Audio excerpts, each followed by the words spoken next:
उमा अपनी बेटी कोमल के लिए एक ऐसा घर परिवार ढूंढ रही थी जहां उसकी बेटी को बहू नहीं बल्कि बेटी की तरह प्यार मिले।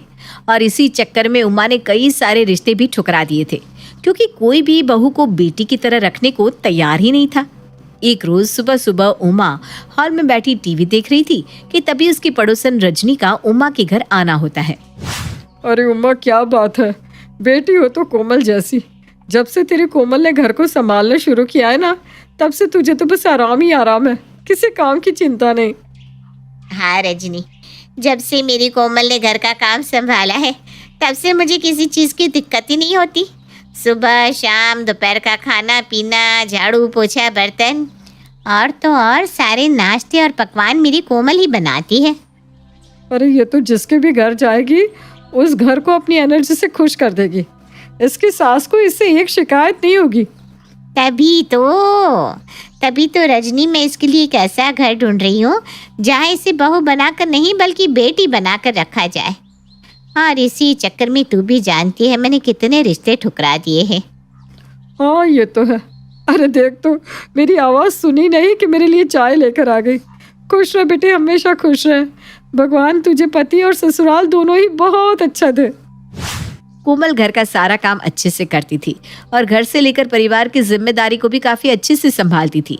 एक रोज उमा अपनी बेटी को देर शाम कहती है, कोमल देख, कल तुझे लड़के वाले देखने आ रहे हैं। मैं उम्मीद करती हूँ इस बार तो तेरे लायक रिश्ता मिल ही जाए। माँ, आजकल कौन अपनी बहू को बेटी बनाकर रखता है? बहू तो बहू है, और अगर बहू बेटी बनेगी तभी तो सास भी अपनी बहू को बेटी मानेगी ना। मुझे इतना पता है कि मेरी बेटी में कोई दाग नहीं है और वो बहुत अच्छे से घर परिवार संभालना जानती है। अब अगले ही दिन उमा के घर कोमल को देखने लड़की की माँ सरला और लड़की की बहन निशा का आना होता है। कोमल ट्रे में चाय लेकर वहां पहुंचती है। अरे रे रे, मेरी होने वाली बहू तो एकदम चांद का टुकड़ा है। बेटी यहाँ बैठ। बहन जी, आपकी बेटी तो बड़ी सुंदर है। मैं इसे अपने घर की बहू बनाने के लिए तैयार हूँ। अरे ये आप क्या बोल रही हैं बहन जी? मैं आपको अपनी बेटी तभी दूंगी जब आप मेरी बेटी को बहू नहीं बेटी बनाकर लेकर जाएंगी और बेटी बनाकर ही अपने घर रखेंगी। अरे बस इतनी सी बात। ये तो मैंने यहाँ आने से पहले ही सोच लिया था कि बहू को बहू नहीं बेटी की तरह रखूंगी, जैसे मेरी निशा है। अरे ये माँ क्या बोल रही है? भला भाभी घर की बेटी बनकर कैसे रह सकती है? और माँ को तो वैसे ही छोटी छोटी बातों पर गुस्सा आता है। तो बहन जी तय रहा, शादी हम जल्दी करेंगे और आपकी बेटी अब मेरे घर की बेटी, तो समझो रिश्ता तय। उमा भी खुश थी। आखिरकार उसकी बेटी के लिए एक ऐसा घर मिल ही गया जहां उसे बहू नहीं बल्कि बेटी बनकर रखा जाना है। अब कुछ दिनों बाद ही उमा की बेटी कोमल सरला के घर की बहू बन जाती है और अपने मायके से विदा होकर ससुराल आती है। बहू, आज से ये तेरा घर है और तू इस घर की बहू नहीं बेटी है, क्योंकि मैंने तेरी माँ से वादा किया है कि मैं उनकी बेटी को अपने घर में बहू बनाकर नहीं बल्कि बेटी बनाकर ले जा रही हूँ। लेकिन फिर भी मैं तुझसे पूछने जा रही हूँ, तू इस घर में बहू बनकर रहेगी या अपनी ननद निशा की तरह बेटी बनकर? जी माँ जी, मैं बेटी बनकर रहना ही पसंद करूँगी। भाभी एक बार और सोच लो, आप इस घर में मेरी तरह रहना पसंद करोगी क्या?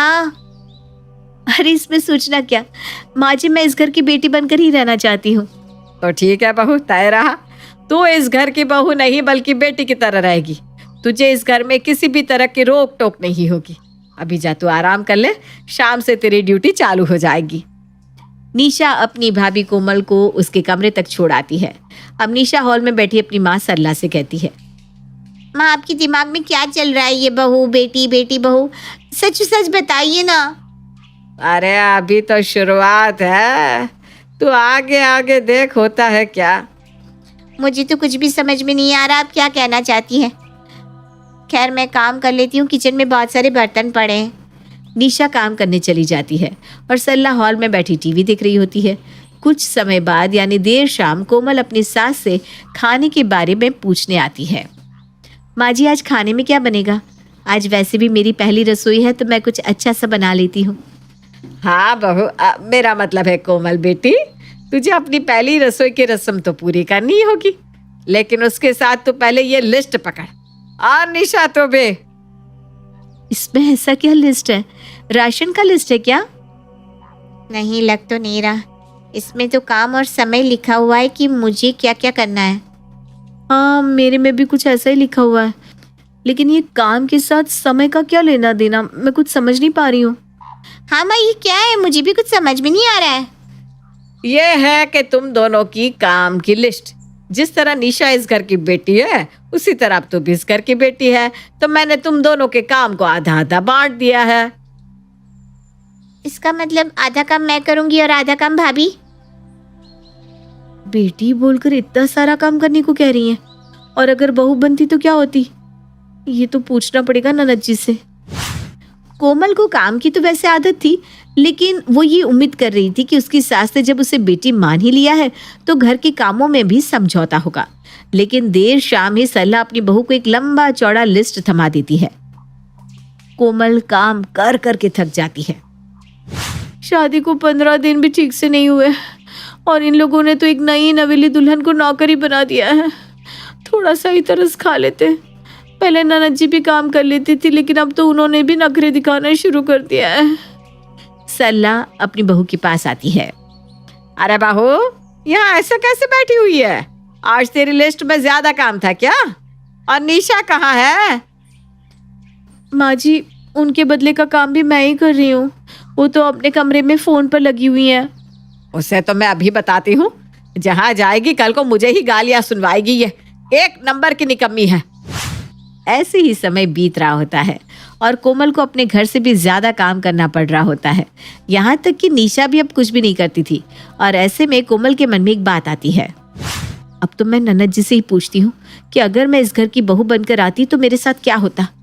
अरे भाभी, खाना बनाए क्या? मुझे भूख लग रही है।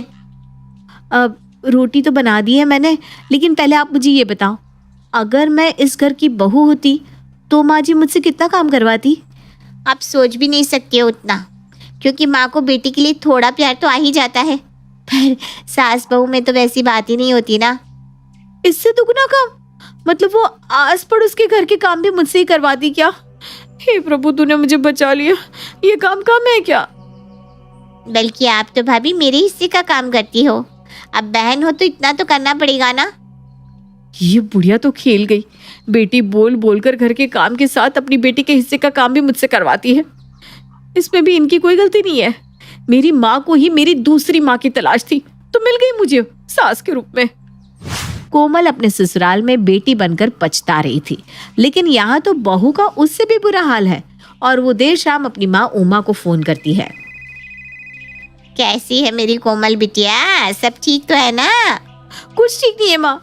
आपने मेरे लिए एक ऐसा घर तो ढूंढ लिया जहाँ मुझे बेटी बनाकर रखा जाए, लेकिन आपने ये नहीं सोचा कि बेटियों से भी कितना काम करवाया जाता है।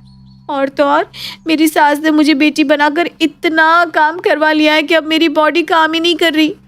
मेरी ननद मुझे बहन मान चुकी है और वो घर का कोई काम अब नहीं करना चाहती। बस दामाद जी ने तुझे पत्नी का दर्जा दिया है ना, कि कहीं उन्होंने भी तुझे। ना ना ना मम, आप ये क्या कह रही हैं? ऐसा नहीं है कुछ। लेकिन बेटियां जब यहाँ इतना काम करती हैं तो ये लोग बहुओं से तो न जाने कितना काम करवाते होंगे। अरे मेरी बेटी, कितना काम करना पड़ता है तुझे। तू घर आना चाहती है क्या बिटिया? उसके लिए भी पूछा था मैंने, तो मेरी सास कहती है कौन सा मायका, तू तो इस घर की बेटी है, अब तेरा मायका ससुराल सब यही है। अगर तू चली गई तो यहाँ इतना जो काम है वो कौन करेगा? अरे रे रे, ये कहाँ फंस गई मेरी बिटिया। रुक, तू नहीं आ सकती तो क्या तेरी माँ भी तुझसे मिलने नहीं आ सकती? मैं आती हूँ, रुक जा। हाँ माँ, आप ही आ जाओ ना, वरना आपसे मिले बिना कहीं मैं परलोक ना सुधार जाऊं। अरे शुभ शुभ बोल बेटा, कल ही आती हूँ मैं। अपना ध्यान रखियो। कोमल अपने ही ससुराल में बेटी का दर्जा पाकर नाखुश थी, लेकिन उसके ससुराल में तो बहू का दर्जा उससे भी ज्यादा खतरनाक था। लेकिन वो कर भी क्या सकती थी, उसे ससुराल में तो रहना ही था। और अगले ही दिन उमा भी अपनी बेटी कोमल से मिलने आती है और कोमल को थोड़ी तसल्ली तो होती है अपनी माँ को देखकर। शांति सुबह सुबह पूजा पाठ करने के बाद अपनी बहू से चाय मांगती है। कुछ देर बाद कोमल अपनी सास के लिए चाय लेकर आती है। बहू, खाने में क्या बना रही है? अभी कुछ सोचा नहीं है माँ जी, कोई बात नहीं बहू, लेकिन हाँ, खाने में कुछ भी बना, दाल सब्जी या फिर कुछ भी, बस उसमें आलू जरूर डाल दियो, नहीं तो बिना आलू के खाना अच्छा नहीं बनता। हाँ बिल्कुल माँ जी, मैं खाने में आलू ज़रूर डाल दूंगी। वैसे भी मैं इतने दिन से यहाँ इस घर में रह रही हूँ, मुझे इतना तो पता चल ही गया है कि खाना चाहे कितना भी नॉर्मल क्यों ना हो, लेकिन उसमें आलू होना ही चाहिए। ये हुई ना बात। चल अच्छा है, वैसे कम समय में ही तुझे पता चल गया कि खाने में जितना जरूरी नमक मिर्च मसाला होता है, उतना ही जरूरी आलू भी है। हाँ माँ जी, तो मैं अभी आलू की रोटी तो बना ही रही हूँ, साथ में घिया आलू की सब्जी भी बना देती हूँ, और दोपहर में आलू दाल और आलू चावल बना दूंगी। क्या, आलू की रोटी? अरे भला आलू की रोटी कहाँ होती है बहू, और आलू के चावल कैसे बनता है? कुछ नहीं माँ जी, आप मेरे कहने का मतलब नहीं समझ पाएंगी। शांति कुछ समझ पाती उससे पहले कोमल किचन में चली जाती है, लेकिन यहाँ आलू की रोटी और आलू के चावल से कोमल का मतलब ये था कि आलू के पराठे और चावल में उबले आलू डालना। कोमल आलू खा खा कर काफी परेशान हो चुकी थी, करती भी तो क्या, वो तो अपनी सास के खिलाफ कुछ बोल भी नहीं पाती थी। अगर मुझे पता होता ना कि इस घर में अनाज नहीं आलू खाते हैं, तो मैं कभी इस घर में शादी करके नहीं आती। कोमल गुस्से में खाना बना रही थी, तभी वहां उसकी पड़ोसन रजनी आती है और शांति को आवाज लगाती है। शांति, अरे ओ शांति, कहाँ है तू? तुझे कम दिखाई देता है क्या, या फिर जानबूझकर मेरे घर में चिल्लाने के लिए आ जाती है? अरे ये तो यहाँ बैठी हुई है। माफ करना शांति बहन, मैंने तुझे देखा नहीं। वैसे क्या बना है तेरे घर में?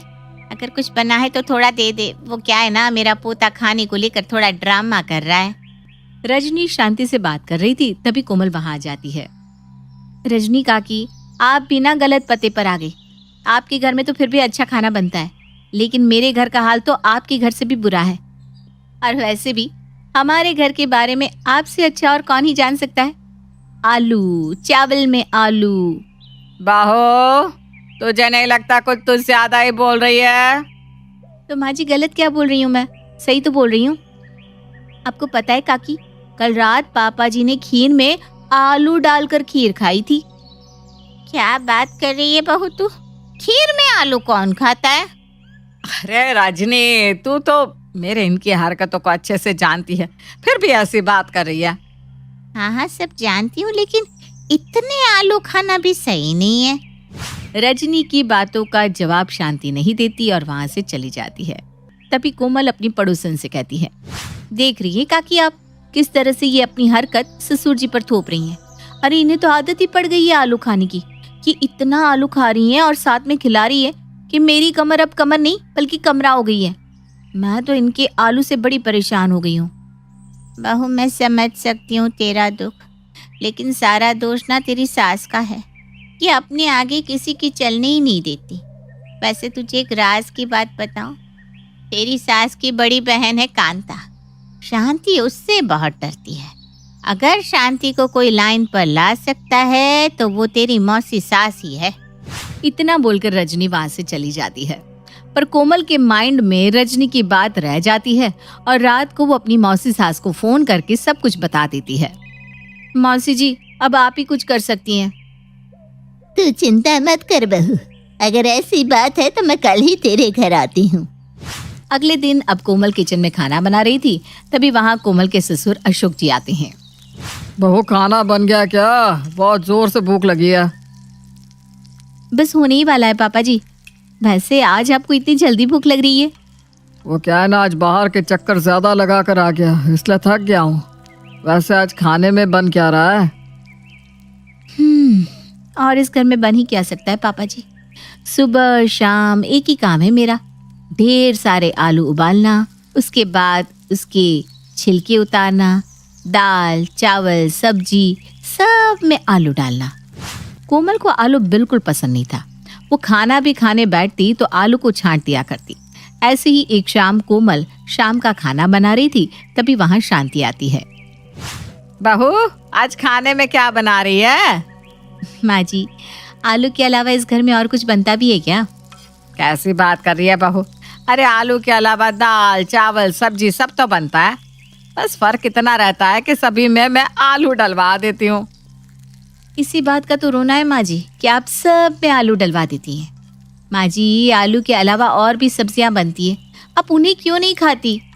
देख बहू, मुझे ना तेरी ये बकवास सुनने में कोई दिलचस्पी नहीं है। जो पूछा है सीधे सीधे उसका जवाब दे दे। आज मैं गोभी की सब्जी बना रही हूँ, वो भी सिर्फ गोभी की। मेरा मन नहीं करता आलू खाने का। देख बहू, आज तू गोभी बना रही है, ये बहुत अच्छी बात है, लेकिन हाँ, उसमें एक ही आलू सही, पर मेरे लिए आलू जरूर डाल देना। एक आलू डाल देना, भूलना मत। अब मेरा बस चले तो किसी दिन आलू में जहर ना दे दूं आपको, फिर न्यूज हेडलाइन भी यही होगी, बहू ने 2 वक्त आलू खाने वाले सास ससुर को दिया आलू में जहर। Breaking news. अरे बहू, क्या बड़बड़ाए जा रही है तू खुद से, हैं? लगता है तेरा दिमाग खराब हो गया है। कुछ नहीं माँ जी, मेरी इतनी हिम्मत कहाँ जो मैं आपको कुछ कह सकूं। कोमल की बात सुनकर शांति कुछ नहीं कहती और वहां से चली जाती है। वहीं कोमल भी किचन में खाना बनाने में लग जाती है। न जाने कब आएगी मौसी जी, बोल रही थी कल ही आऊंगी, लेकिन सुबह से शाम होने को आई, पर मैं और किचन आलू से दूर ही नहीं जा पा रहे। भगवान, मुझे इस आलू और किचन से छुटकारा दिला दे। कोमल खुद से बात कर ही रही थी कि तभी उसके कानों में कांता की आवाज आती है। शांति, ओ शांति, कहाँ है? लगता है मौसी जी आ गई। थैंक यू मौसी जी यहाँ आने के लिए।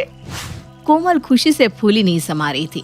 वहीं कांता की आवाज जब शांति के कानों में पड़ती है तो शांति अपनी बहन के पास हॉल में पहुंच जाती है। अरे दीदी, तुम अचानक यहाँ? मुझे तो उम्मीद ही नहीं थी कि तुम इस तरह अचानक यहाँ आओगी। वैसे कैसे आना हुआ? क्यों, मैं नहीं आ सकती क्या? वैसे भी आना तो था ही, बहुत दिनों से तुम लोगों की खैर खबर जो नहीं ली थी मैंने। कोमल, ये आवाज तो मौसी सास की है, यानी वो आ गई। क्या बात है, अब होगा धमाका। अब देखती हूँ मुझसे इस घर में आलू कौन बनवाता है। लेकिन अगर मौसी सास ने मेरा साथ नहीं दिया तो? नहीं, उन्हें खुद आलू पसंद ही नहीं है, वो नहीं खाने वाली आलू। अब कोमल अपनी मौसी सास कांता के लिए चाय बनाकर लाती है। कांता कोमल को देखकर कहती है, हाय बहू, तू इतनी कमजोर कैसे हो गई? लगता है तेरी सास तुझसे कुछ ज्यादा ही काम लेती है, पर कोई बात नहीं, अब मैं बताती हूँ इन सबको। ये क्या बोल रही हो सासू माँ? लगता है आप मुझे फंसा कर ही मानोगी। किस बारे में बात कर रही है आप दीदी? अरे ये सब छोड़, मुझे जोरों की भूख लगी है। बहू क्या बना रही है खाने में? मौसी जी, वो मैं खाने में आलू की सब्जी बना रही हूँ, आलू की रोटी भी और दलिया भी, लेकिन उसमें भी आलू होगा। हाँ, ये सब तो ठीक है, रोटी सब्जी दलिया, लेकिन सब में आलू? अरे इतने आलू क्यों? कोई खास वजह है क्या इतने आलू खाने की? नहीं ना मौसी जी, कोई खास वजह नहीं है, लेकिन माँ जी ने कहा था कि उन्हें गोभी में भी आलू खाना है, इसलिए मैंने गोभी का प्लान कैंसिल करके आलू की ही सब्जी बना दी। क्यों शांति, इतने आलू क्यों खाती है? अरे दीदी, क्या बताऊं, इनको ना आलू इतने पसंद है कि वो हर चीज में आलू डलवाते हैं, जिसकी वजह से घर में सभी को आलू खाने की आदत लग चुकी है। हाँ मौसी जी, माँ पापा जी सब में आलू डलवाते हैं। राम राम राम राम, कहाँ है ये बुढ़ा? जरा बुलाओ उसे, मैं उसका दिमाग ठिकाने पर लगाती हूँ। अरे बस पापा जी का तो आने का समय हो ही चुका है, आते ही होंगे। कोमल आगे कुछ बोलती उससे पहले शांति बीच में बोल पड़ती है। दीदी, उनकी कोई गलती नहीं है, आप उन्हें कुछ मत कहिएगा। शांति ये बात बोल ही रही थी कि इतने में अशोक जी घर आ जाते हैं, और जब वो शांति की बड़ी बहन को देखते हैं तो उसके चेहरे पर एक मुस्कान आ जाती है। अरे वाह, दीदी आ गई, अच्छा हुआ ये यहाँ पर आ गई। कम से कम अब जब तक ये यहाँ रहेगी तब तक आलू तो नहीं खाना पड़ेगा। क्यों अशोक, मैंने सुना है तुम्हारे घर में तुम आलू आलू कहते रहते हो। मैं आलू? नहीं तो क्या मैं आलू खाती हूँ? देख शांति, तू जानती है ना मैं खाने पीने को लेकर कितनी सहज हूँ, तो अब जितने भी दिन मैं यहाँ रहने वाली हूँ आलू को कोई भी हाथ नहीं लगाएगा। सत्यानाश, अब तो पेट पर लात पड़ने वाली है। अरे वाह दीदी, ये तो बहुत अच्छी बात कह दी आपने। कांता की बात से घर में सभी खुश थे सिवाय शांति के। कांता की क्रांति से शांति चुप हो जाती है। कांता शांति के घर में करीब 1 महीना रहती है और इस बीच खाने में आलू बनता ही नहीं। और मजबूरी में शांति को भी वो खाना ही खाना पड़ता है। लेकिन इस बीच सबकी जुबान का टेस्ट भी बदल जाता है और अगले 1 महीने के बाद कांता अपने घर वापस चली जाती है। माँ जी, आज तो मौसी सास चली गई, आलू फिर से बना दूं क्या? अरे नहीं नहीं बहू, आलू का तो नाम भी मत ले। दीदी के आने से आलू खाने की आदत ही चली गई। इस तरह से शांति आलू खाना छोड़ देती है। कांता भले ही 1 महीना उनके घर रहती है, लेकिन जाते जाते आखिरकार शांति की आलू खाने की आदत को छुड़वाई देती है। लेकिन जो भी हो, इन सब से हमारी कोमल बड़ी खुश थी। ये कहानी है एक संयुक्त परिवार की, जहां देवरानी जेठानी अपने पतियों और सास ससुर के साथ एक ही घर में रहा करती थी। भैया, आजकल गर्मी बहुत पड़ने लगी है, इसलिए मैंने सोचा है कि एसी ले लिया जाए। बॉबी, तुम तो जानती हो मेरे पास इतने पैसे नहीं है कि मैं 50,000 का एसी खरीद सकूं। तुम्हारी इच्छा है तो अपने कमरे में लगवा लो। आपने ऐसा सोचा भी कैसे भैया? अगर एसी लगेगा तो तीनों कमरों में एक साथ लगेगा। पैसों की चिंता आप मत करिए, वो सब मैं देख लूंगा। बॉबी, हाथी खरीदना आसान होता है लेकिन पालना मुश्किल। अरे हर महीने जो लंबा चौड़ा बिल आएगा उसे कौन भरेगा? भैया, मैंने कहा ना, आप चिंता मत करो, सब मैं देख लूंगा। बिल के डर से क्या जीवन भर गर्मी में सड़ते रहेंगे। बॉबी का बिजनेस अच्छा चल रहा था, उसकी इनकम अच्छी थी, जबकि बड़ा भाई विकी एक प्राइवेट कंपनी में कंप्यूटर ऑपरेटर था। उसकी तनख्वाह सीमित थी, इसलिए वो घर खर्च के लिए सीमित ही पैसे दे पाता था। बड़े भाई की आर्थिक स्थिति समझते हुए बॉबी अधिकांश बड़े खर्च खुद ही उठा लिया करता था।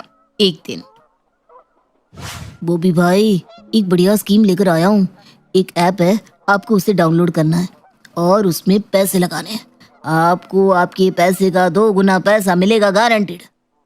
अरे पैसा कमाना कोई हलवा है क्या? ऐसे थोड़ी ना होता है। अरे बॉबी भाई, होता है। ये लोग हमारा पैसा स्टॉक मार्केट में लगाते और फिर उस पैसे से बढ़िया बढ़िया रिटर्न कमाकर मुनाफा आपको देते हैं। बॉबी पहले तो काफी नानुकुर करता है, लेकिन फिर दोस्तों की बात में आकर कुछ पैसे लगा ही देता है। वाकई शाम की बात सच निकलती है और 10 दिन में उसका पैसा डबल हो जाता है। अरे वाह, अभी तो मैंने बस 50,000 लगाया था। अगर मैं 10 लाख लगाऊं तो मुझे 20 मिल जाएगा। जल्दी पैसा कमाने के लालच में आकर बॉबी गलती कर बैठता है और क्लाइंट की पेमेंट के लिए रखा हुआ पैसा उठाकर मार्केट में लगा देता है। ये नहीं हो सकता, मेरे 10 लाख रुपए डूब गए। अब मैं क्लाइंट को क्या जवाब दूंगा? वही हुआ जिसका बॉबी को डर था। पैसा ना मिलने पर क्लाइंट ने माल नहीं दिया और पिछले रकम के भुगतान के लिए भी दबाव बनाने लगा। पता नहीं किस मनहूस घड़ी में मैंने उस शाम की बातों पर यकीन कर लिया और सारा रुपया गंवा बैठा। अब क्या करूं, कुछ समझ में नहीं आ रहा। अगर देनदारों को बकाया नहीं दिया तो दुकान बंद करने की नौबत आ जाएगी। सुनिए ना, वैलेंटाइन डे आने वाला है, इस बार ना मुझे डायमंड रिंग बनवा दो। मैं भी अपनी सहेलियों को दिखाकर खुश हो जाऊंगी। क्या हर समय हीरा सोना चांदी करती रहती हो? बस यही चलता रहता है क्या तुम्हारे दिमाग में? अरे दुनिया में और भी बहुत सारी समस्याएं हैं, कभी उनकी तरफ भी अपना ध्यान लगाया करो। अरे ऐसा क्या हो गया जो आप इस तरीके से मुझसे बात कर रहे हैं? नहीं दिलवाना तो मत दिलवाओ, बात तो ठीक से करो कम से कम। रिंकी देखो, मेरा मूड बहुत खराब है। बिजनेस में बहुत लॉस हो गया है। यहाँ सब बेचने की नौबत आ गई है और तुम डायमंड खरीदने की बात कर रही हो। मेरी सारी जमा पूंजी, डिपॉजिट सब चला गया।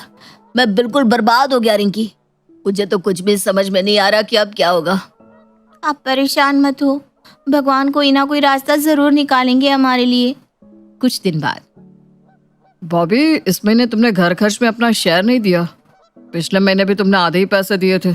ऐसे कैसे काम चल पाएगा? मेरे पास भी खर्चे हैं। तुम्हारे ऊपर तो अभी बच्चों की जिम्मेदारी भी नहीं है, लेकिन मुझे तो अपनी सीमित तनख्वाह में से ही दोनों बच्चों को भी देखना होता है। भैया, मेरा बिजनेस बहुत घाटे में जा रहा है, फिर भी मैं कोशिश करता हूँ पैसों का इंतजाम करने की। भाभी, ये तो गलत बात है ना। आज तक घर की ज्यादातर जिम्मेदारी हम ही उठाते आए हैं। आज इन्हें बिजनेस में घाटा हो गया तो भैया ने इन्हें पैसे के लिए टोक दिया। आपको भैया को समझाना चाहिए था, उन्हें कितना दुख पहुंचा होगा। संकट में सबसे पहले उनके अपने घर वालों ने ही उनका साथ छोड़ दिया। अरे तुम गलत समझ रही हो रिंकी। भैया अच्छा कमाते हैं, इसीलिए घर की जिम्मेदारियां उठा लेते हैं, लेकिन हमारी कमाई उतनी है नहीं ना, तो कैसे खर्चा उठा पाएंगे? बच्चों की फीस, माँ बाबूजी की दवाइयाँ, तुम समझती हो ना घर में कितना खर्चा है। रिंकी जिठानी की कोई बात सुनना ही नहीं चाहती थी, इसलिए मुंह बनाकर अपने कमरे में लौट आती है। देखा आपने, बस 1 महीना हम पैसा नहीं दे पाए तो भैया ने सामने से आपको टोक दिया। अरे आज हम मुसीबत में हैं तो सब आंखें दिखा रहे हैं, वरना आज तक ऐसा हुआ है कि घर खर्च में आपने अपना हिस्सा ना दिया हो, बल्कि आप तो खुद घर के ज्यादा से ज्यादा खर्च अपने ऊपर लेने की कोशिश करते हो। भैया भी तो मजबूर है, वो खुद जिम्मेदारियों से घिरे हुए हैं। बस बस रहने दीजिए आप। देख लिया मैंने आपके घर वालों को। कल माँ जी भी ना मुझे पैसों का ताना दे रही थी। यही है दुनियादारी, पैसे जाते ही सबसे पहले रिश्तेदार अपनी असलियत दिखा देते हैं। अब चिंता मत करो, आपको अपने ही घर में ऐसे छोटा महसूस करने की जरूरत नहीं है। मैं अपने पापा से बात करती हूँ, वो जरूर हमारी मदद करेंगे। नहीं रिंकी, मैं नहीं चाहता कि मैं तुम्हारे पापा से पैसे लूं।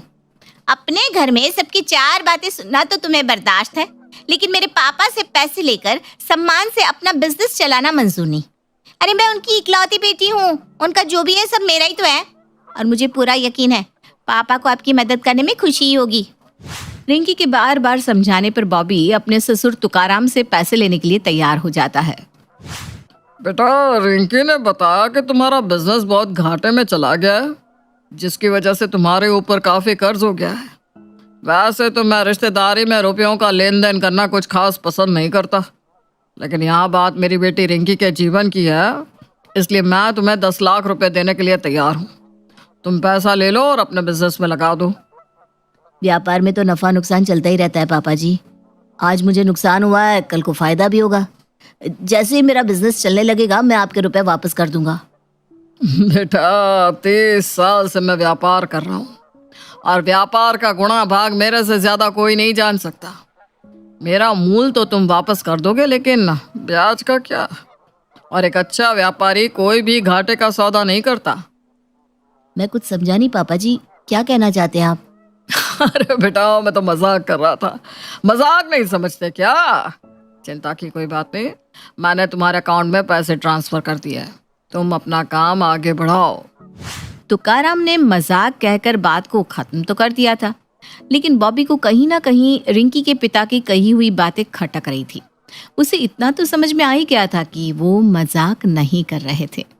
कुछ दिन बीतने के बाद एक दिन तुकाराम का फोन दामाद बॉबी के पास आता है। बॉबी बेटा, कैसा चल रहा है तुम्हारा व्यापार? कोशिश कर रहा हूँ पापा जी, लेकिन अभी तो कुछ खास सुधार नहीं है। थोड़ा समय लगेगा, लेकिन मुझे यकीन है कि सब सही हो जाएगा। अपना पैसा तो डुबा ही चुके हो, मेरा पैसा भी तो ले नहीं डुबोगे ना? अरे आप ऐसा क्यों सोचते हैं, मैं आपकी पाई पाई चुका दूंगा। अरे मैं तो मजाक कर रहा था भाई। बहुत अच्छी बात है, लगे रहो लगे रहो। अच्छा, मैंने ना तुम्हें एक काम के लिए फ़ोन किया था। आज ज़रा दिल्ली गेट से दुकान का थोड़ा सामान उठाना था। मेरी दुकान पर काम करने वाला लड़का 15 दिन से छुट्टी पर है। अगर तुम जाकर सामान ले आओगे तो हमारी बड़ी मदद हो जाएगी। आप परेशान मत होइए पापा जी, मैं जाकर ले आता हूँ। अच्छा, आते हुए ना थोड़ी सब्जियां भी लेते आना। लेकिन पापा जी, सब्जी मंडी तो बिल्कुल उल्टी दिशा में है, उधर जाने में तो 1 घंटा लग जाएगा। अरे कोई बात नहीं ना बेटा, वैसे भी पूरा दिन तुम दुकान पर मक्खी तो मारते हो। कुछ काम करोगे तो तुम्हें भी तो अच्छा लगेगा ना। लेकिन बेटा, दिशा चाहे जो भी हो, सब्जी की जरूरत है तो लानी तो पड़ेगी ही ना। जी ठीक है, मैं कुछ देर में आता हूँ। बॉबी पहले दिल्ली गेट जाकर दुकान का सामान रिसीव करता है और फिर सब्जियां खरीद कर अपने ससुराल देकर आ जाता है। कुछ दिन बीतने के बाद, अरे बेटा, पैसा लेते समय तो तुम बड़े प्यार से बात कर रहे थे, और अब कभी पूछते भी नहीं कि ससुर जी क्या हाल चाल है। कहीं उसे किसी चीज की जरूरत हो तो पहुंचाना ना पड़ जाए, यही डर है ना? अरे नहीं नहीं, ऐसी कोई बात नहीं पापा जी, आप बताइए ना अगर कोई काम है तो। मैंने काम के लिए तो कभी मना नहीं किया। बेटा, कल मेरे कुछ दोस्त आ रहे हैं घर पर, एक छोटी सी पार्टी समझ लो। अच्छा, तुम्हें इस पार्टी में आना ज़रूर है। मैं अपने दोस्तों से तुम्हें मिलवाता हूँ, सब बड़े बिजनेसमैन हैं, तुम्हारा फ़ायदा ही होगा। कल तो मुझे दुकान पर थोड़ा काम है, आप कर लीजिए पार्टी, मैं फिर कभी मिल लूँगा। देखो बेटा, तुम्हारा बिजनेस तो ठप हो गया है, और मेरा अनुभव यही कहता है कि अब तुम चाहे जितने जतन कर लो, वो फिर से चलने वाला नहीं है। आखिर कब तक उस मरे हुए शेर में जान फूंकते रहोगे? हम तो यही कहेंगे कि तुम आओ, आकर हमारा काम संभालो, अपनी काबिलियत हमारे बिजनेस में दिखाओ। मेरा जमा जमाया काम है, इससे अच्छा मौका तुम्हें और कहीं नहीं मिलेगा। पापा जी ऐसा बिल्कुल भी नहीं है कि मेरा बिजनेस कभी नहीं चलेगा। बस कुछ दिनों की बात है। मैं अपनी तरफ से पूरी कोशिश कर रहा हूँ। जल्दी ही मैं आपका सारा पैसा लौटा दूंगा। मैं तो तुम्हारे भले के लिए कह रहा हूँ। कल सुबह 10 बजे तक घर पर पहुंच जाना। अगले दिन सुबह बॉबी अपने ससुराल पहुंचता है तो देखता है कि ससुर तुकाराम आराम से घर पर बैठा हुआ है। अरे पापा जी, मेहमान नहीं आए क्या? मेहमानों को आने में अभी समय है। तुम्हें सुबह 10 बजे मैंने इसीलिए बुलाया था ताकि तुम यहाँ आकर तैयारी में थोड़ी मदद कर सको। चलो अब तुम जाओ, जाकर बाजार से थोड़ा राशन और बाकी का सामान भी ले आओ। फिर घर पर आकर मेहमानों के स्वागत की तैयारी करवा देना। थोड़ी ही देर में मेहमान आने लगते हैं। अरे तुकाराम जी, ये आपका दामाद है क्या?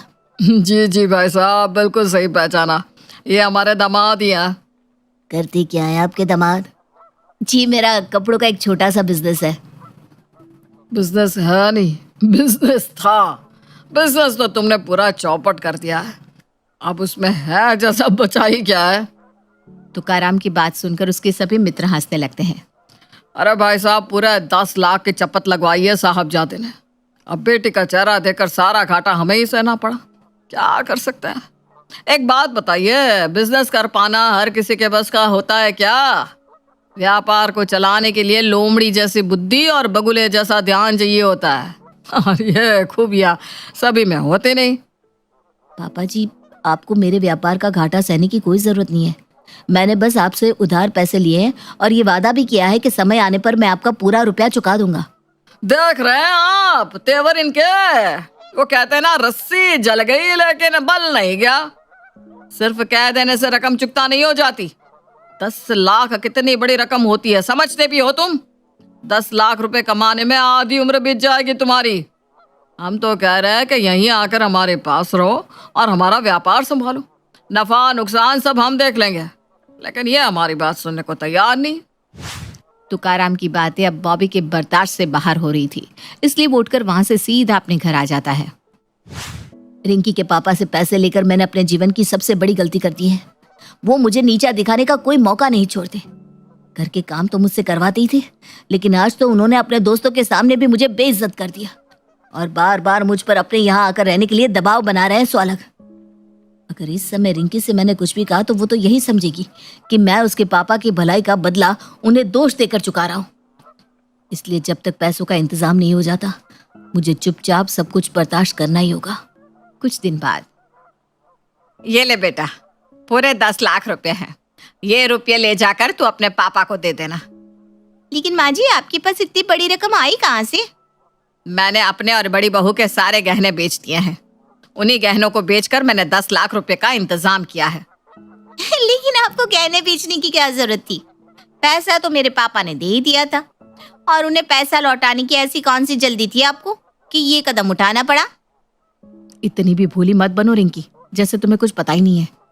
आंखों देखी मक्खी निगलना कोई तुमसे सीखे। मुझे कुछ समझ में नहीं आ रहा, आप लोग क्या बात कर रहे हैं? क्या तुम्हें पता नहीं कि जब से तुम्हारे पापा ने बॉबी को पैसे दिए हैं, उन्होंने उसका जीना मुश्किल कर दिया है? अरे क्या कुछ नहीं किया तुम्हारे पापा ने, और तुम कह रही हो कि तुम्हें कुछ पता ही नहीं? क्या बॉबी ने आज तक तुम्हें कुछ भी नहीं बताया? मुझे सचमुच कुछ नहीं पता। मैं अभी बॉबी को यहाँ बुलाती हूँ। सिर्फ बॉबी को नहीं, अपने पापा को भी यहाँ बुलाओ। अब जो भी बात होगी सबके सामने होगी। रिंकी गुस्से में अपने पापा और बॉबी दोनों को फोन लगाती है और उन्हें घर बुलाती है। कुछ देर बाद बॉबी और तुकाराम दोनों घर आ जाते हैं। पापा, क्या आपने बॉबी के ऊपर पैसे लौटाने के लिए दबाव बनाया था? सच सच बताइएगा पापा, झूठ मत बोलना। ये क्या बताएंगे, सच मैं बताता हूँ। मदद करने के नाम पर 10 लाख रुपए देने के बाद इन्होंने जैसे मुझे अपना गुलाम बना लिया। मुझसे घर का राशन मंगवाया, सब्जी भाजी मंगवाई, अपने दोस्तों के सामने बुलाकर बेइज्जत किया। इतना ही नहीं, दुकान पर काम करने वाले नौकरों की जगह मुझसे काम करवाया। और जब इतने से भी तुम्हारे पापा का पेट नहीं भरा तो इन्होंने मुझे घर में घर खर्च देने से मना कर दिया। कहते हैं दुकान से जो भी कमाई होगी वो सारा पैसा इन्हें देना होगा। जब मैंने इन्हें हमारे पारिवारिक मामले के बीच में बोलने के लिए मना किया तो इन्होंने मुझसे अपने 10 लाख रुपए तुरंत लौटाने के लिए कहा। 10 लाख रुपए बहुत बड़ी रकम होती है। मैं ऐसे खड़े खड़े अचानक आपको 10 लाख रुपए कहाँ से ला कर दूंगा? अगर नहीं दे सकते तो कल से तुम यहाँ मेरे साथ इस घर में रहोगे और मेरा बिजनेस संभालोगे। अपना कर्ज वसूलने के लिए तुम्हारे पापा मुझे घर जमाई बनाना चाहते हैं। मैं ये क्या सुन रही हूँ पापा? जवाब दीजिए, क्या ये सच है? बॉबी बेटा, तुम मेरी बातों का गलत मतलब निकाल रहे हो। मैं तो तुम्हारे भले के लिए ही सोच रहा हूँ। मैं बस यही कहना चाहता था कि अगर तुम्हारा बिजनेस नहीं चल रहा तो छोड़ो उसे। उसके पीछे अपना समय और ऊर्जा क्यों बर्बाद कर रहे हो? मेरे साथ मेरा व्यापार संभालो। आपने मेरे पति को घर जमाई बनाने के लिए दबाव बनाया और अब आप कह रहे हैं कि आपका वो मतलब नहीं था। इतनी बड़ी बात सोचने से पहले आपको एक बार मुझसे बात करनी चाहिए थी पापा। अपने ससुराल में मेरा सर शर्म से नीचा कर दिया। अगर यही सब सहना होता तो हम पैसा कहीं और से भी तो उधार ले सकते थे, लेकिन मैंने ही बॉबी को कहा था कि मुझसे ज्यादा पापा के लिए इस दुनिया में और कुछ भी जरूरी नहीं है। वो बिना सोचे हमारी मदद कर देंगे, लेकिन मैं गलत थी पापा। बॉबी, मैं आपकी गुनहगार हूँ। मुझे अपने पापा पर कुछ ज्यादा ही भरोसा था, लेकिन आज मुझे सबक मिल गया है कि ससुराल की बातें मायके में बताने से मदद मिले ना मिले, ससुराल की इज्जत जरूर चली जाती है। पापा, अपने दोस्तों के सामने मेरे पति का अपमान करने से पहले आपने एक बार भी नहीं सोचा कि आप सिर्फ बॉबी का नहीं मेरा भी अपमान कर रहे हैं? लाइए माँ जी, 10 लाख रुपए मुझे दीजिए। कर्ज वापस लौटाने का समय आ गया है। मुझे माफ कर दे बेटा, मेरा सब कुछ तेरा ही तो है। मुझे तो लगा था कि तुझे अपने माँ बाप के साथ रहने में खुशी होगी। मैंने तो ये सब तेरे लिए ही किया। आपने ऐसा सोचा भी कैसे पापा? मेरे लिए मेरे पति का सम्मान सबसे बढ़कर है और अब मेरी शादी हो गई है पापा। मेरा घर यही है जहां आपने मुझे विदा करके भेजा था। अब आप अपना रुपया लेकर जाइए यहाँ से। आपका पैसा तो आपको वापस मिल गया भाई साहब। मेरे बेटे का खोया हुआ सम्मान क्या आप लौटा सकेंगे? तुकाराम को अपनी गलती का बहुत पछतावा हो रहा था। वो हाथ जोड़कर रिंकी के ससुराल में सबसे माफी मांगता है और अपने पैसे लिए बिना ही वहां से लौट जाता है।